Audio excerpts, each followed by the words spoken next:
All right, so they got this brand new country. The first thing they decided to do was we need to create an organization. We need to figure out how this is going to work.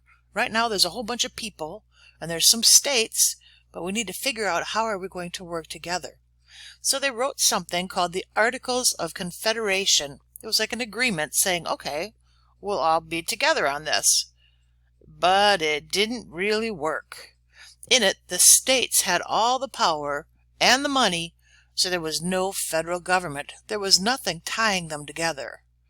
It would have been like all independent states, not the United States. And it would have ended up being just like a bunch of different little countries, probably, right? So they argued about it a lot, and then they all got together and they said, let's just toss those out. No more Articles of Confederation. Let's come up with something new. And these guys that did that were called the framers. They built a frame for the government and said, this is how we want the bones of the government to look.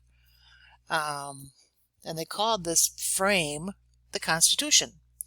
And in your U.S. History 1 class, you'll meet all these interesting guys.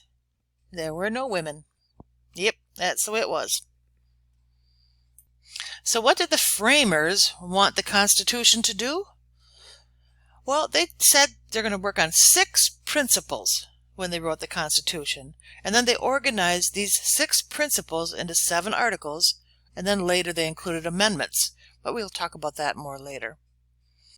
What are the 6 main principles of the Constitution?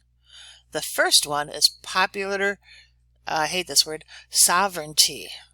Try saying that one, sovereignty. People are the source of the government. People give the government power. The government has no power without the people. The second one was limited government. The government can only do what the people give it the power to do. The third one was separation of powers between parts of the government. Each branch, there are 3 branches, and you'll learn more about that in the next module. Each branch has equal power. Legislative branch, executive branch, judicial branch. The fourth principle was checks and balances. Different branches of the government can check and they can limit each other's actions. The fifth principle was judicial review. And here's a picture of the Supreme Court right now. That's the supreme law of the land, right? Those are the guys that decide if something is constitutional or not. Judicial review means that these judges decide if the government is acting in accordance with the Constitution, because the Constitution is the supreme law of the land. And the very last principle of the Constitution is federalism. That divides the power between the states and the federal government. Here are the federal powers. Here are the state powers. There are some that they both have. We can get taxed from federal and the state. Yippee skippy, right? That's great. I think we need to really remember which powers go to which place, the federals and the states.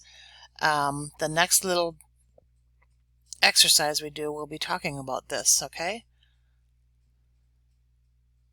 So let's just stop this right here with this slide.